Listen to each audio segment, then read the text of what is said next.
Hi there, welcome to 90% Knitting. This is episode 317. I am Lisa, also known as Fiber Nymph on most of social media. And today's Tuesday, July 23rd. I think that officially makes it 3 weeks since I recorded last time. I apologize for that lengthy break in there. However, it's been a very busy and chaotic month in ways both expected and unexpected. And it's also been extremely hot and humid, especially this past week, which would have made recording for me impossible because we don't have whole house air. And so I would have either had to have hidden in one of the rooms that have a window air conditioner, which would have just been super loud, or tried to have done it outside. Matter of fact, last Friday morning I did go outside on the deck and I got all set up. And I thought, okay, I can do this before the sun comes up over the house and it should be okay. But honestly, within 10 minutes of me being out there, I just looked like a drowned rat because I was so hot and sweating. And that wasn't pretty, and I didn't really think any of us needed to see that. So I aborted that issue, or that attempt at recording, and thankfully overnight we did get a break in the humidity and the temperature, because it's quite chilly this morning. I didn't go so far as to turn the heat on out here in the porch room, but I probably could have kicked it up a little bit because it's very chilly. I had the window open overnight too, which made it feel kind of damp, so that didn't help, but whatever. We're not going to go into that. I'm just really glad for the break in the humidity and the fact that I can actually drink more than 1 cup of coffee today without feeling like I'm killing myself with a hot liquid on a hot day. So, all that to say, we're here. I'm going to talk to you a bit about some knitting and a little bit of other crafting I've been doing. It's been a weird month for me for crafting. I've not really done a lot of knitting, which is strange. Part of it's just time. I haven't had a lot of time to do knitting, but then when I have had the time to do some crafting, I've been more focused on some other things. So we're gonna go with it. I'll share with you what I have and hopefully that'll be okay. I do have a finished object to start with, and that is a pair of socks. These are my Margarita Swirl socks. The yarn is my Bedazzled base. I'm not sure if you can see much sparkle in there or not. I think you can see a little bit up in there. So my Bedazzled base, which has a little bit of silver splina in it, and this is the Margarita Swirl colorway. I used my toxic green color for the heels, just for the heels. The toe just happens to have a little bit on it, but that's from the stripe occurring in the colorway. But I did do the heels in the same color, so that's how that turned out. I'm very happy with them. This actually was my last pair of socks in remember my spreadsheet? I know I haven't shown you my spreadsheet in a while, but it's sort of underwhelming at this point since I have finished so many things, and a lot of the projects I'm now working on aren't ones from prior years. This was my last pair of socks that had been on that list, started prior to 2018. I have 3 pairs of whip socks left on my spreadsheet, my whip spreadsheet. And all 3 of those remaining pairs were started last year. The 2 pairs of matchy motorcycle socks and a pair of socks that I started right at the end of the year out of one of my holiday colorways. So this pair had been sitting around since 2017 when I came out with this colorway. I had knit the first sock fairly rapidly and never bothered to start the second sock. So I did the second sock. This is actually the project I took away with me when my husband and I went to the Vintage Motorcycle Days show out in Mansfield or Lexington, I don't remember, Ohio, 4th of July weekend a few weeks ago. I don't typically end up with a lot of knitting time whenever we go on motorcycle trips, but because this was a festival kind of thing, and there were actually some speakers that we sat in on and listened to that were very interesting, but like it was also nice that it was like in a tent that had air conditioning piped into it. So we sat in there a lot, both to get out of the heat and out of the rain, depending on which day it was. And so I sat and I knit while I was listening to the speakers, which was quite nice to do. And not too many people batted an eye. A couple people were like, "Oh, what are you knitting on?" And of course, you know, anybody who asks you that always follows that up with, "Oh, I knew so-and-so who knit," or "my so-and-so grandmother fill in the blank, you know, person used to knit," or whatever. So I thought that was kind of funny. But I knit, you know, during the speakers, and I did knit a little bit in the camper at night. That event was weird. It was so loud, and it rained, and we were camping in this huge field that was just a bog. It was it was an interesting event, but we had fun. However, I did make a lot of progress. I pretty much knit almost the entire sock tube while we were away, and then I finished it up and put the heel in after we got back. So these socks have been done for a while. And of course, I haven't actually worn them because I have had no need to wear wool socks, but I'm happy with how they turned out. And look how matchy. I mean, my stripes lined up pretty darn well. The only thing is the second one ended up with this tiny little bit of orange on the toe. The first one didn't have that, but whatever. It's fine. So this is my only finished object. Well, no, this is my only knitted finished object. I do have 2 other finished objects that I will show you in a little bit, but they're a different craft. So aside from that, I've also been working on another whip, but this is a sock whip. This is one I started earlier this year. This was my Gettin Crabby colorway that I did for Needles Up Maryland earlier this year. This was the exclusive colorway for that show. So I did the first sock, and this is on my Bounce base, and I love this colorway. I think it's so much fun. The Margarita Swirl socks had afterthought heels. This is a traditional heel flap and gusset for this pair of socks, which is actually my favorite heel. And so I had done that first sock before that event, and so I'm now working on the second sock, and I'm very close to finishing up at this point. So let's see if I can get all the yarn untangled. So there we go. I cast this on after I finished the Margarita Swirl sock, so this has all just been this month, which I guess isn't really saying a lot since we're nearly at the end of the month, and this is all I have to show for my knitting at this point. But I have these also, they don't match up color-wise with the stripes, but the stripes themselves, where there are stripes, the colored stripes, well, they're all colored stripes. Oh my. Let me try this again. The stripes do line up, like the blue stripes all line up, the colors are just off. They're not on the same, at the same place, but I don't care about that. So anyway, it's a matchy sock, sort of. And I think I have 4 more stripes to do on the foot before I start doing my toe decreases, if I remember correctly, because I did count this morning.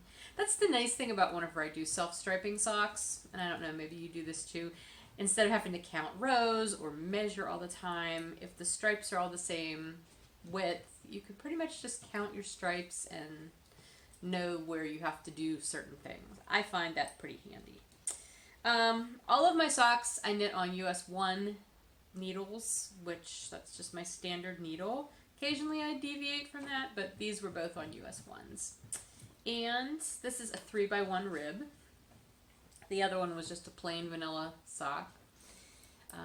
3x1 rib the whole way down the cuff, and then on the instep, the sole is of course stockinette. So there you have that. That should probably be a finished object pretty soon. I've just been keeping it out on the dining room table, and I work on it, you know, at dinner time or breakfast time or whatever when I'm sitting there with my hubby. And it's in this really fancy project bag that you see me use occasionally, the ever so fabulous Ziploc quart bag. I like to use these occasionally because these are great if I have to squish this into my purse, because I can squish all the air out of it and it'll fit in my purse really easily. And I had it originally when I took the other Margarita Swirl sock with us on that trip because I knew it was going to be damp and I wanted something that was going to keep it dry. So I'll use it until I poke enough holes in it that it has lost its structural integrity. So that is really it for what I have knit. Oh, sorry, I just bumped the camera.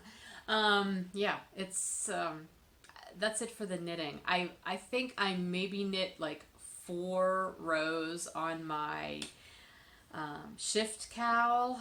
I didn't bother bringing that in to show you because it doesn't really look any different than when you saw it last time. And I have not knit anything at all on my jukebox cardie, so that is definitely not going to be finished in time for Stitches Midwest. That's fine. I honestly don't even care at this point. I want to get it done at some point. Funnily, is that a word? I don't know that it is. Anyway, interestingly enough, up until a few days ago, I realized I wasn't even sure where that project was. That's never a good sign when you can't even find the project bag. I have since uncovered it. It was in a laundry basket full of a whole bunch of other things in my bedroom that have just, that was my catch-all for when I was doing a bunch of traveling over the last month and a half. And so I'd unpack something and I'd throw stuff in there and then repack, and some things would stay, you know what I mean? I don't know. Do you have those kind of... Laundry baskets are excellent for that kind of thing. I used to use laundry baskets when my kids were young, and if I needed to just clean up the house real quick, I would take a laundry basket and run around the house and like pick up clutter and toys and whatever. The only problem with that is, like, if you don't get the things put away right away, then your laundry basket sits, and then the next time you need to do that, you need another laundry basket, and then it would sometimes get to the point where I had to put all that stuff away just in order to have laundry baskets to do actual laundry. Oh, my dirty little secrets. It's been a long time since I've used that method of cleaning the house. But it is still being used in my bedroom to be a catch-all for just random things that I need to find a place for. But that's where my project bag was with my jukebox cardie. So, aside from that little bit of knitting, I have been spinning a good bit. I've really been enjoying spinning this summer. And I have worked on 2 different spinning projects, both of which you've seen before. So, you know, I'm doing the Fiber Exchange and Spinalong that we've been hosting in the 90% knit, or nope, in the Fiber Nymph Dye Works group on Ravelry. And I've finished spinning both the fiber that my partner sent me and the fiber I sent her, my half of that. And I've gotten 1 bobbin of the contrasting fiber that I'm going to use to ply each of those with. So here, ooh, that's showing up really nicely. This is what I'm going to use to ply with both Trisha's fiber. Trisha was my partner. So this is the fiber she sent me. Isn't it pretty? So I'm going to use that for this. And then I also am going to use it, let me reach it over here off my wheel, for the fiber that I sent her. And I just love the fact that we sent each other such similar colored fibers. Hers has a little more yellow in it than mine does. This was some merino bamboo that I sent her. She sent me merino bamboo silk, and the contrast fiber is fiber that I had in my stash for ages, which is also a merino bamboo. So I think it's going to work out really, really well. I'm almost done with the second bobbin. So then I will probably start, I'm not sure if I'll start to ply then or if I'll just go ahead and spin the rest of it, because I'm going to have more than I need of that blue fiber, more than I'm going to need for just the plying with those 2 fibers, with those 2 singles, because I had, let's see, I'm trying to get it out. This is what I've got left of the blue merino bamboo. This was some Bam Huey fiber from New Hue Hand Spuns. Again, I've had it in my stash probably for at least 8 or 9 years, and it's so pretty. I just love the color. What was I going to say? So the Fiber Exchange and Spinalong that we have been doing in the group, a lot of people are already done. Some people are still spinning. there was no end date for that event. So the thing was, you were sending 2 ounces of fiber to a partner, and then you were keeping 2 ounces of that, and then they were sending you 2 ounces, and they were keeping their other 2 ounces. So you're each spinning it. And the whole point of it was to just do whatever you wanted to do with it, not for you both to do the same exact thing. And just to see how different things turned out, because I always am fascinated by that. Same with knitting, you know, you can give 5 knitters the exact same yarn, exact same color, and they're going to come out with something completely different, which is always very cool. So that was the whole idea for the Fiber Exchange and Spinalong. So since I had 4 ounces, basically 2 ounces of each of those, that was 4 ounces, but I had 6 ounces in total of this blue. So I'm going to have extra.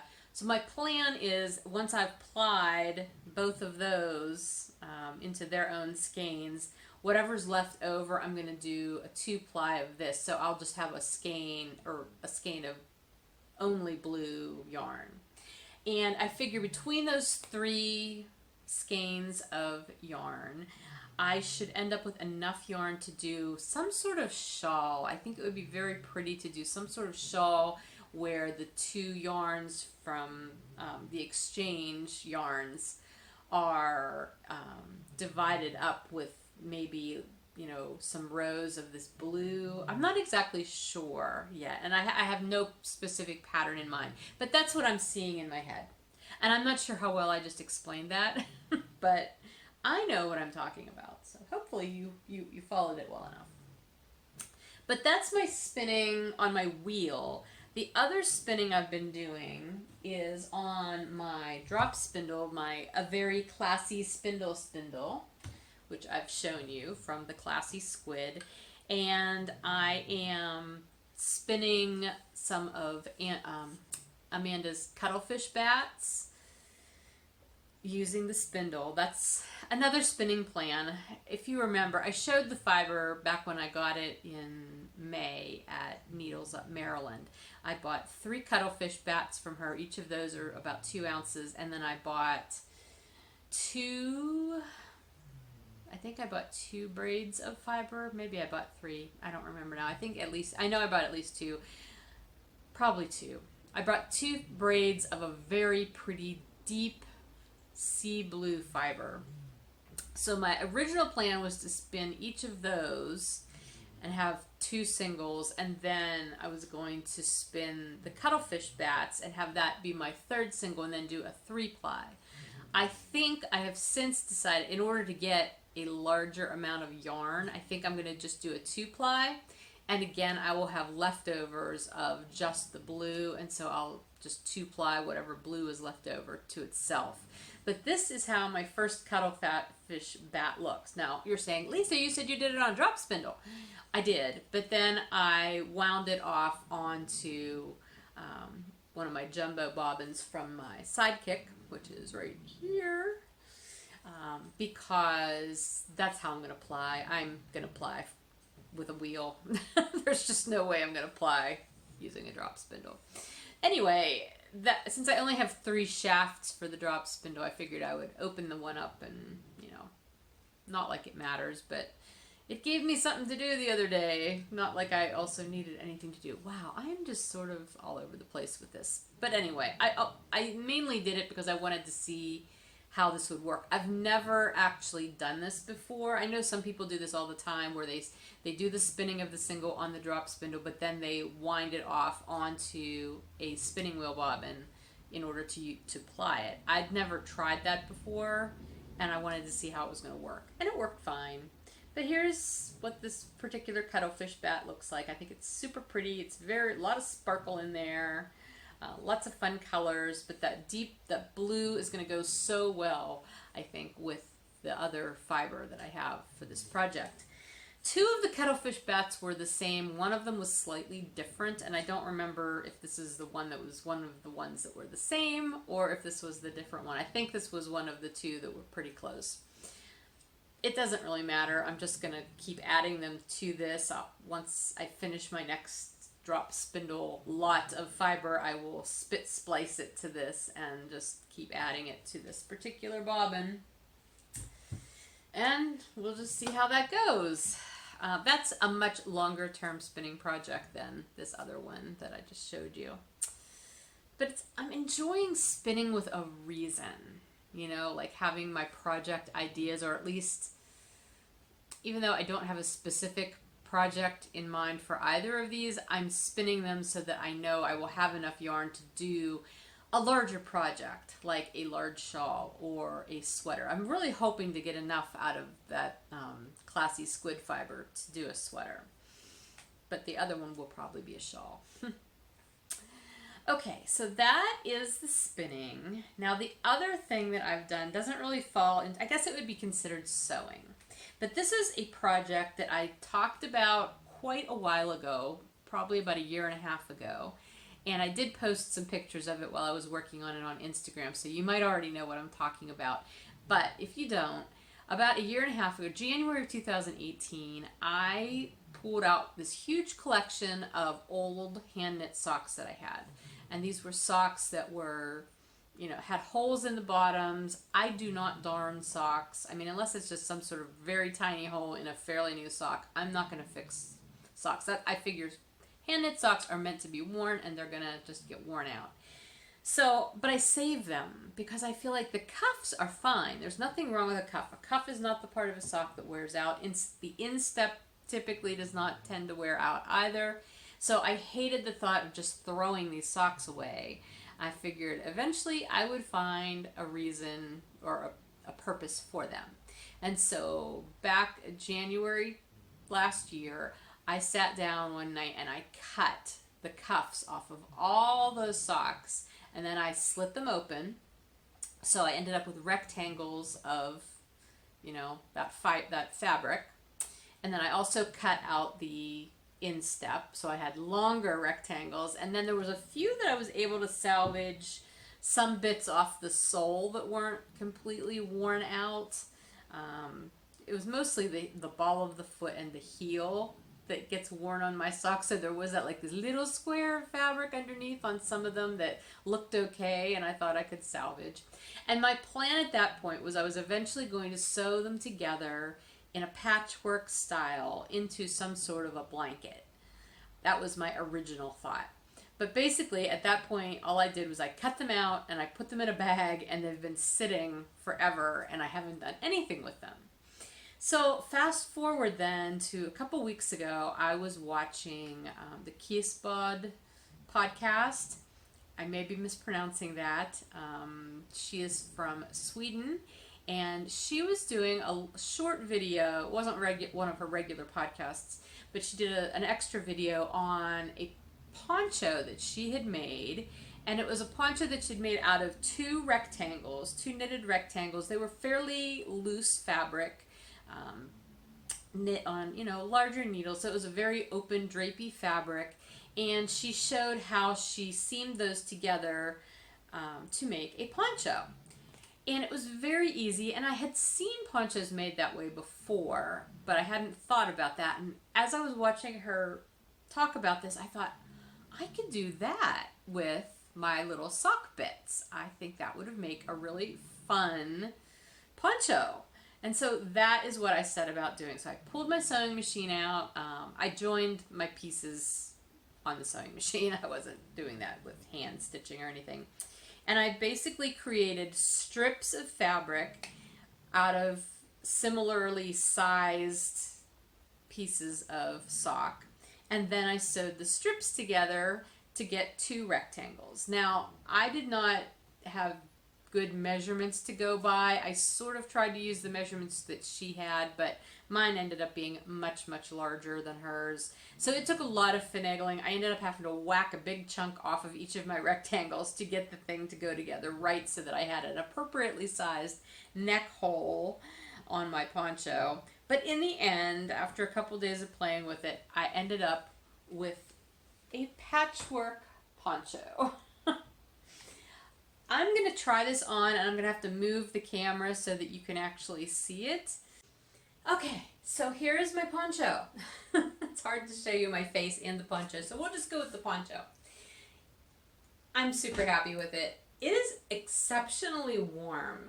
I weighed this and it weighs a little over 5,000 grams, which that's equivalent to about 5 skeins of fingering weight yarn. So there's pretty much a sweater's worth of yarn in this. But yeah, the hole is just, it's a little closer than I thought I wanted it, but it's drapey enough that it's not right up against my neck. And I love the patchwork nature of it. And I like wearing it this way with the points going down. I think that's kind of a traditional way of wearing a poncho. Although you could flip it around and wear it with the rectangles going across. So this is like one of the rectangles, the other one would be on the back. And so then the points are down like around your arms. I mean, it would work that way too. It's certainly not inhibiting my movement in any way. I think I like it better the other way though. So, yeah. Now I do have a couple little spots like right here where when I was sewing it, I kind of either got too close to the edge or I missed an edge. So I do need to go in and fix those. There's a few of those spots, but that's not a big deal.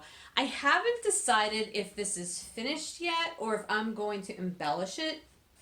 I keep thinking it would be kind of fun to do some maybe decorative stitching on various places, maybe embellish it with some buttons or maybe some tassels. Tassels could be fun because when are tassels not fun? I don't know. I haven't decided. It's just, you know, it's super fun. It's quirky, but I love it. And the other thing I adore about this is the fact that there are some memories in here. I mean, it's sort of like a memory blanket, except it's a memory poncho made out of old socks.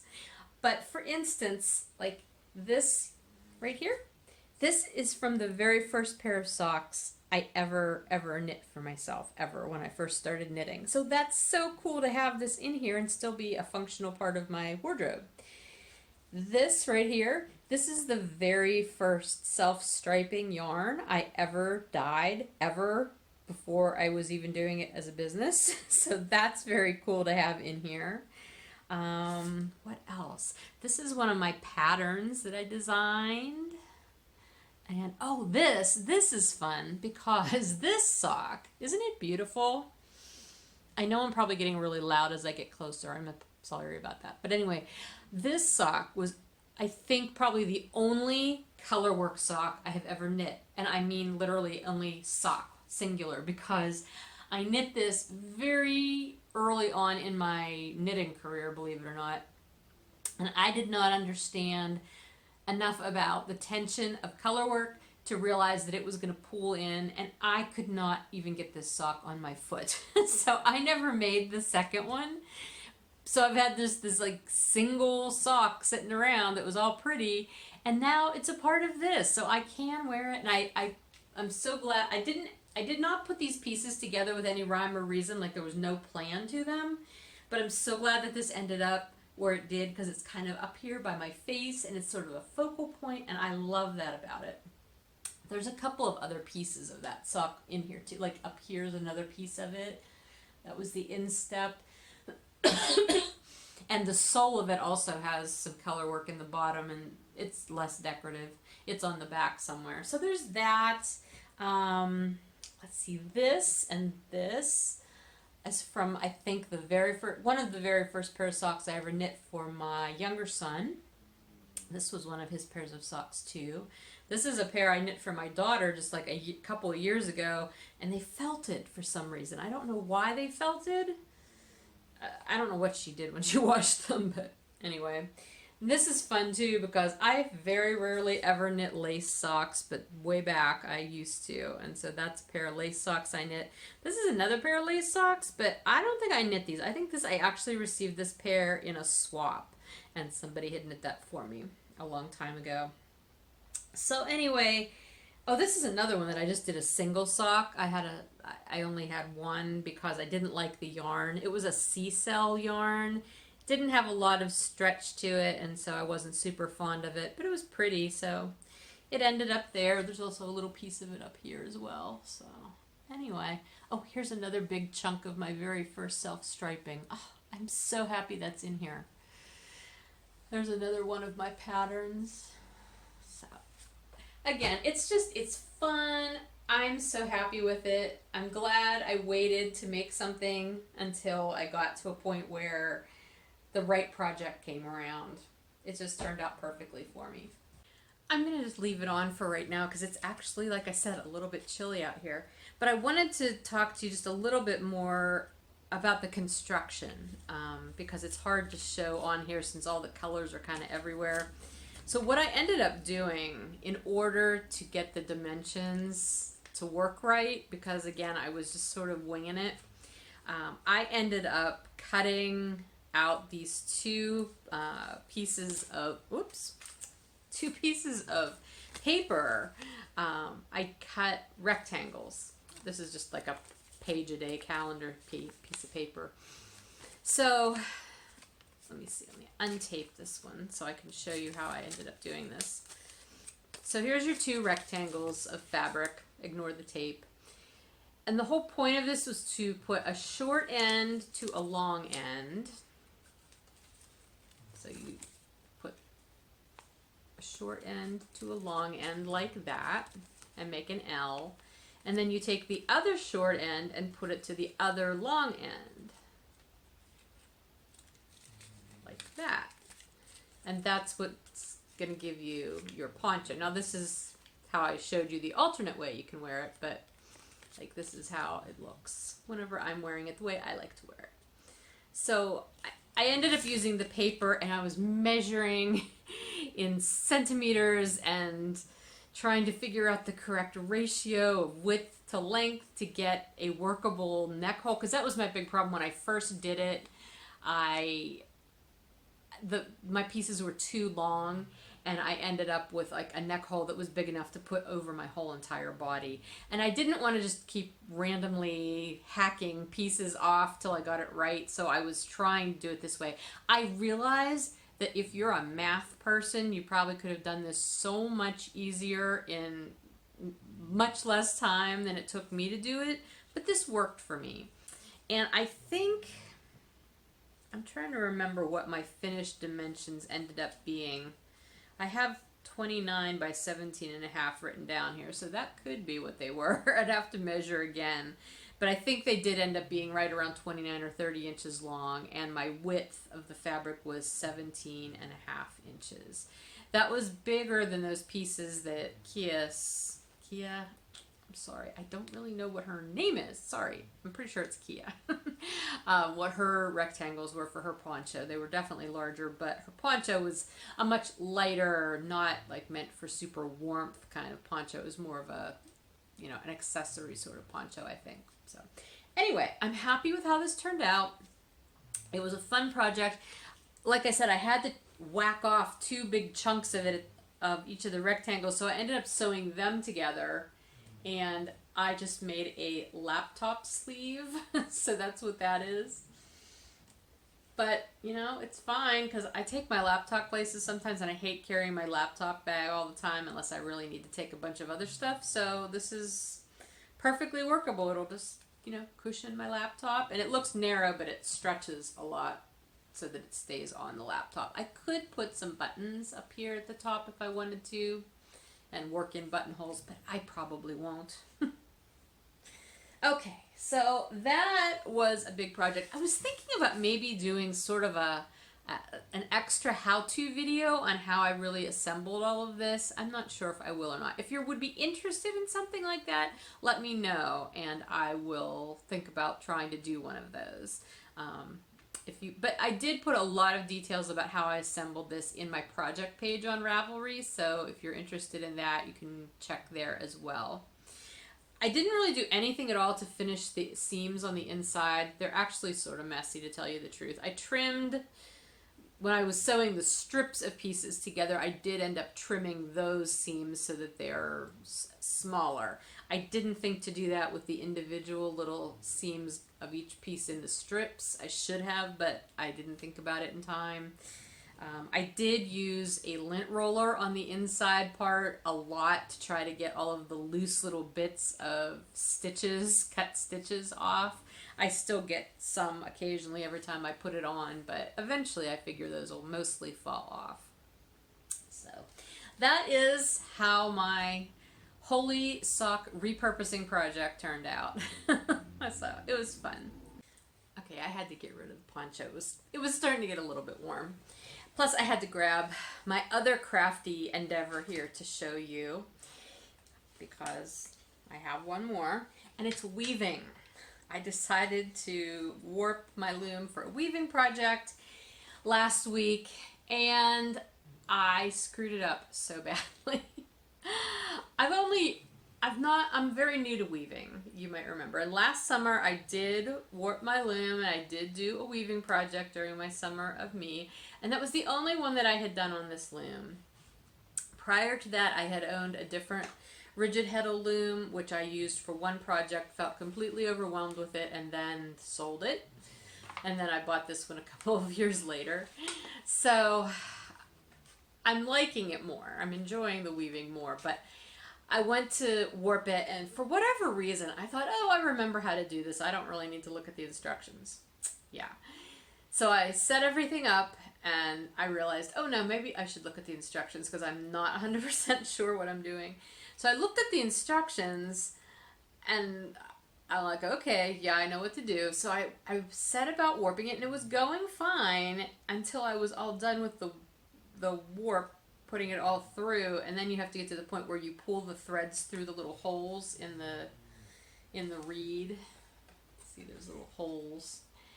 And that was the point that I realized I had warped my loom backwards. Yeah, because you're supposed to warp it so that this is a direct warp loom rather than using a warping board. I don't know all the terminology, by the way. I'm, like I said, very new to weaving, so bear with me if you're a really good weaver, because I'm going to probably butcher a lot of stuff.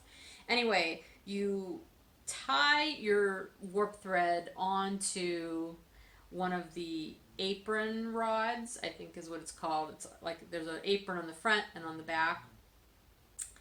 I accidentally started out by tying it onto the front apron rod, and then warping.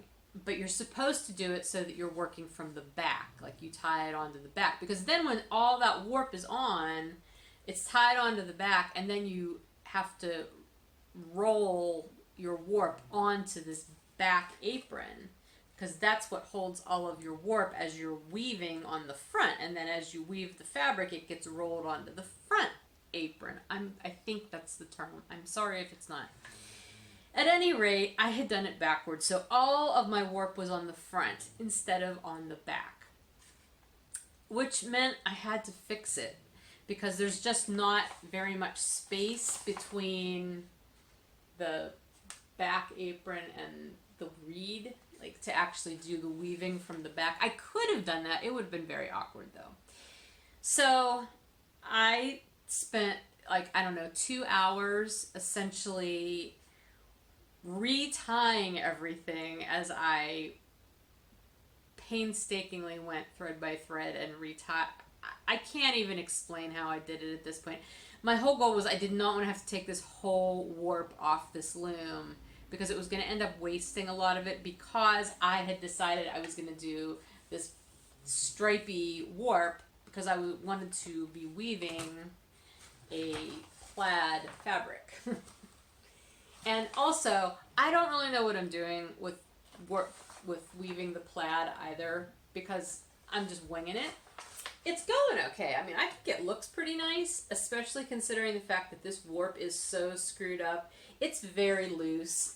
It's actually to a point now where it's not quite as bad, but this half of the warp over here is much looser than this half over here, just because of how screwy I had to finagle things when I was trying to fix my mistake. So there's that aspect of it. And also, I'm carrying this natural color up the side as I do the black and green stripes in this fabric. But I'm not carrying those up, which means I'm getting a lot of little ends on the side. You can't really see them on the bottom, but I'm just pulling them. Yeah, you can't see them. You'll see them when I take the finished fabric off the loom eventually. But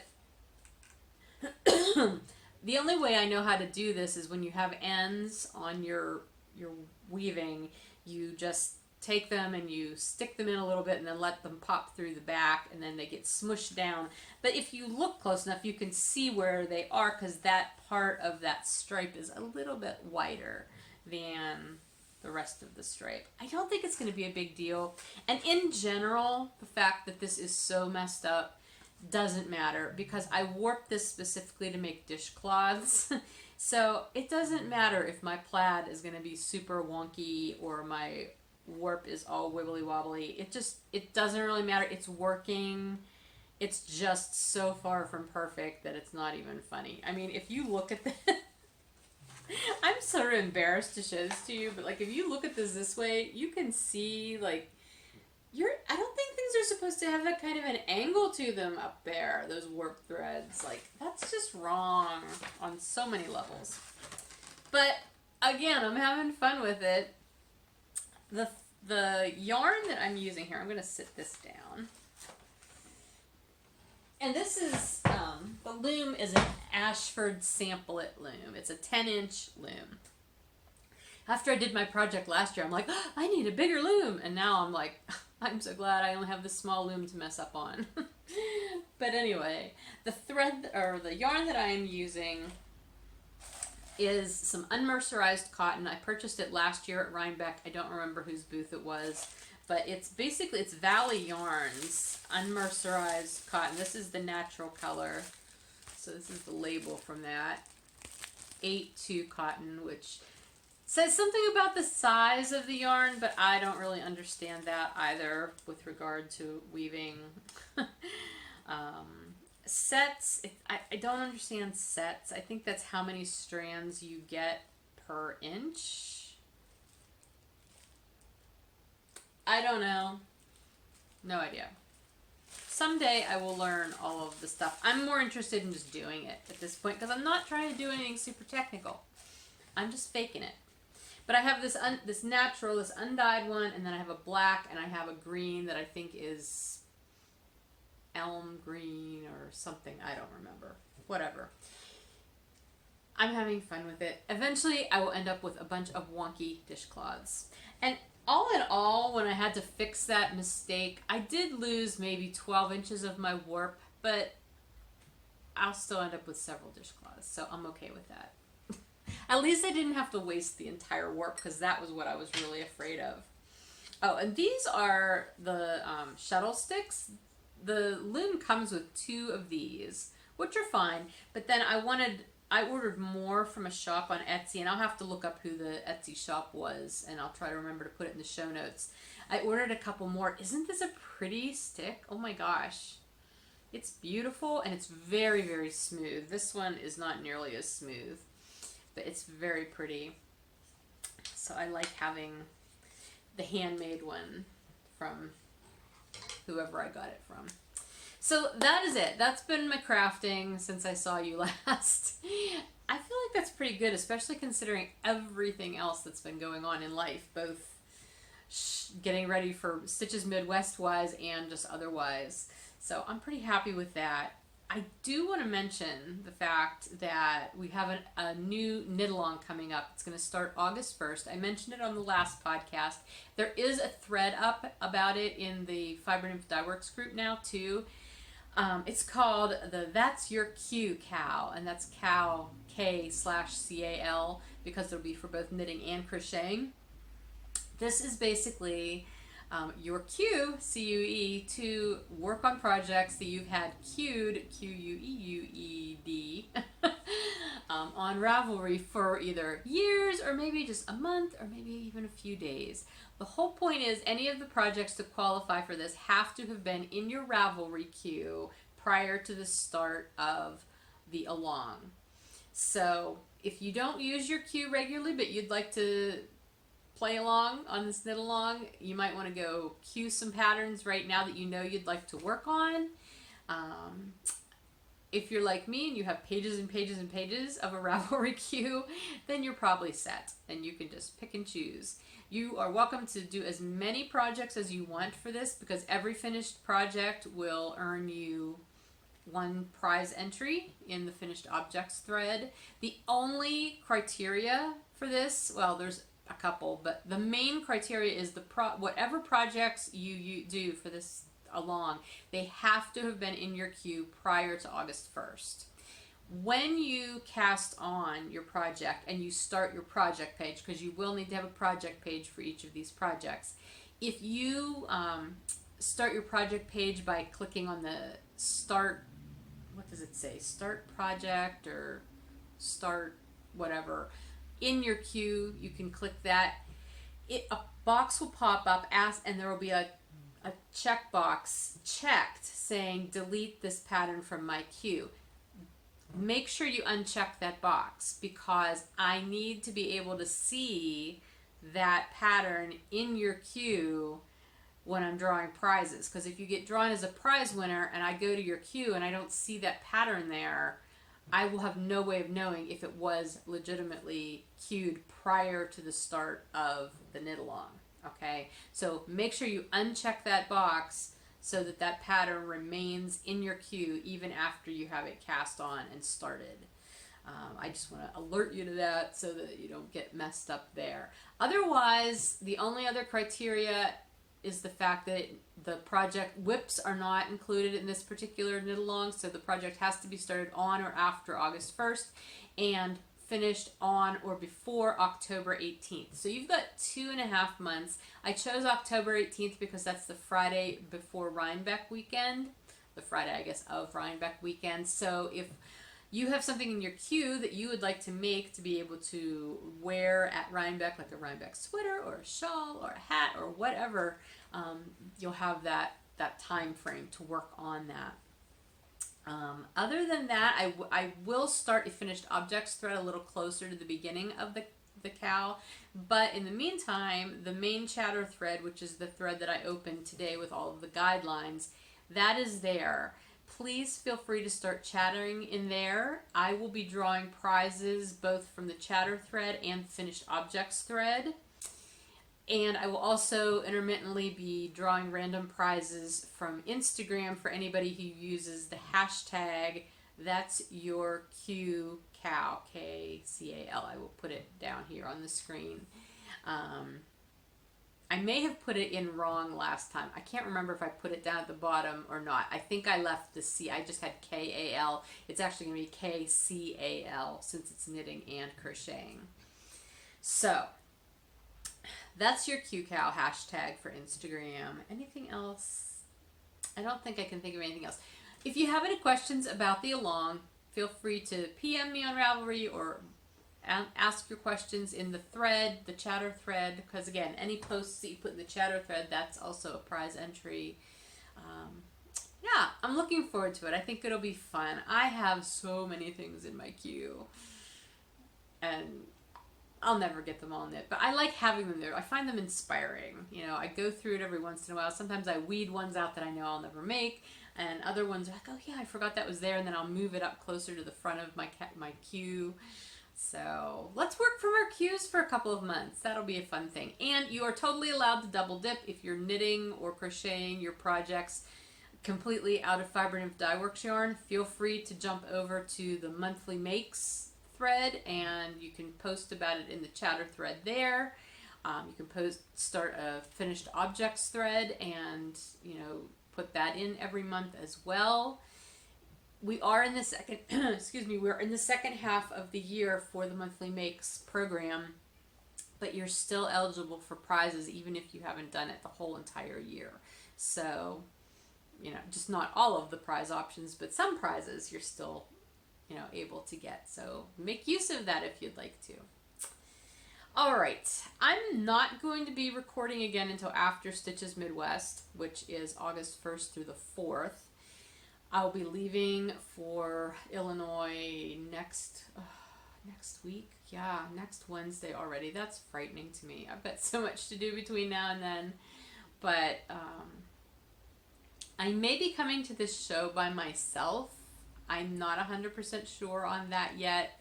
My husband is in a horribly busy time at work, and even though he originally had said he would go, he said this is going to be really, really hard for me. And I'm like, you know what? It's okay. You go to do your job. I can handle mine. I may have someone else with me. I tentatively do have someone else lined up to go with me, but we'll see how that all works out. So if nothing else, I will be there. So please stop by booth 219 and say hello. Let's just hop into shop news really briefly here. The Just Desserts club signups are closed. I'm going to be shipping out the first shipments before the end of the month, which means they'll be shipping out before I go to Stitches Midwest. So yay. I hope you guys enjoy that. I'm having fun with that. I have not added anything new to the shop in a while, mostly again because I'm getting ready for a show. I will possibly be adding some mini sets to the shop before I go away. I have tons of them prepped. I just haven't put them together.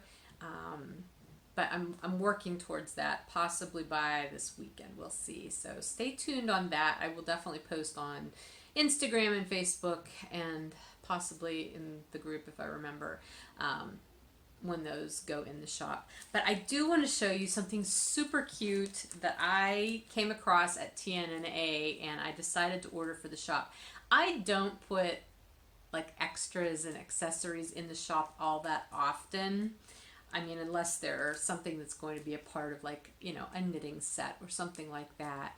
But these were just way too cute to pass up and I had to get them. So I'm going to put them in the shop and we'll see if you guys like them or not. That'll be a fun little thing to like add on to an order maybe if you want, or you know, just to order for yourself whenever. But they're from a company called Knit Ba Pearl, and she is Maria Paula Servilla.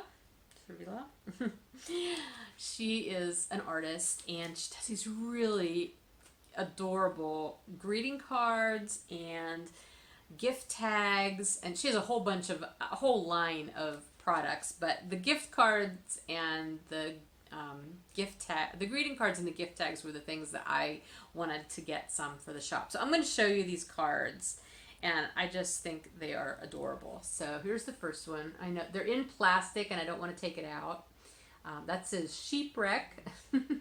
And these are blank cards on the inside. So Sheepwreck. And this one says, I'm sorry, I'm going to have to card you.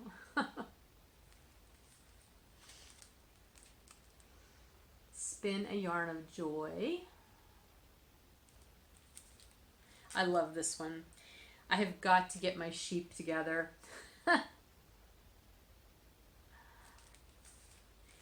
This one's adorable too. It's just, there's no words on it. It's just a knitting circle of sheep that are like knitting from each other.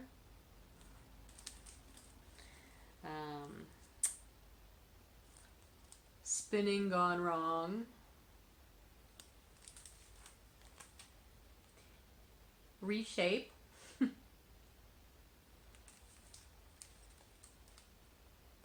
Bad to the bone. That's personal favorite. Lay flat to dry. And lastly, squeeze gently. I just think this would be super fun if you're sending a gift to a knitter friend or wanting to send a note to a knitter friend of yours, or, you know, along with a knitted gift. I don't know. I just think they're so cute. Or even just to send to anybody who happens to know that you're crazy about knitting or spinning. I think that would be fun. So those are the gift cards. And then these are the gift tags that I have. And some of them are similar designs. So there's a lay flat to dry. So these tags come in packs of 10. These are all really high quality, nice heavy duty, I would say it's They're not matte, but they're not super, super shiny. They look shiny because they're in this plastic. But anyway, so there's the lay flat to dry ones. And then there's just this really cute sheep with a basket of yarn balls on his back. And then I got two that are more Christmas oriented. So this one is a sheep pulling a sleigh of yarn balls. And a Christmas tree decorated with yarn balls. So I have small quantities of all of these that I am going to be putting into the shop, and hopefully they will be in the shop before this episode goes live. So once you see this, if you're interested in them, you can hop on over there and order some if you want. Again, I hope to have some mini sets going up into the shop. I don't know if I have anything else I'm going to be able to put in. I actually did just take a whole bunch of things out of the online shop that I need to take with me to the show. But then again, once I get back from the show, you know, shortly after that, you know, my show leftovers will end up in the shop. I'll have things from the show. It all works out. Anyway, and there's always special order listings in the shop as well. What else did I want to let you know? Oh, okay, so Stitches Midwest, that's in Schaumburg, Illinois, and that is from August 1st to the 4th. I have all the information for that on my website under the events tab, and I will be sure to put it in the show notes, in the drop down, and in the Ravelry thread. And I just recently added another show, which is less than a week after I come back from Stitches, and that is a little pop-up show that will be happening in the eastern suburbs of Pittsburgh at the Lamplighter. It's the Gypsy Stardust Yarn and Craft Fest. The Lamplighter is a restaurant that has a banquet room right off of Route 22 in Delmont, PA. I think she said there's probably going to be about a dozen vendors. It looks like it'll be a lot of fun. It's only from, I think, 10 to 3, so it's very short time commitment if you want to just pop on out and see what all is going to be there. I think it'll be a lot of fun, so I will put a link to that as well. She has a Facebook event page up about that. So I'm going to, you know, I figure I'm coming home from Stitches Midwest. I'll have things left. I'll just, whatever's left is going to come with me to that show, and it'll all be good. And then I don't have another show until the beginning of September, so... Anyway, that's everything that's going on. I hope to get a newsletter out soon, like in the next few days. I haven't sent one out in a while. It's been, you know, I don't know why I have such a problem getting newsletters out, but I hope to get one out soon. And I think I mentioned last time, I have a blog on the website right now as well. We just started that. I have not added anything more than the initial little welcome to the blog post, but I'm hoping to get into more of a rhythm of adding things there as well. Not just informational, advertising kind of posts, but also maybe informational sort of posts as well. That's my goal for that. So, and maybe just storytelling posts. I don't know. We'll see what it becomes. But that's everything I have for you this week. Thank you for your patience while I had that 3 weeks off. And hopefully it will not be 3 weeks again before I record. However, it will be at least probably 2 weeks because of Stitches Midwest. So as soon as I can get back with you, I will. In the meantime, I'm on Instagram, both FiberNymph and FiberNymphDyeWorks.com. At FiberNymph is my private account. At FiberNymphDyeWorks is my business account. And there's the FiberNymph Dyeworks page on Facebook, and then, of course, the FiberNymph Dyeworks group on Ravelry. You can always email me if you would like. Email is fibernymph@gmail.com, and if you have anything pertinent that you really need me to see and reply to quickly, that is the best place to do that. Okay, that's everything. Have a good rest of your week. I hope you're staying cool, and I'll talk to you soon. Bye.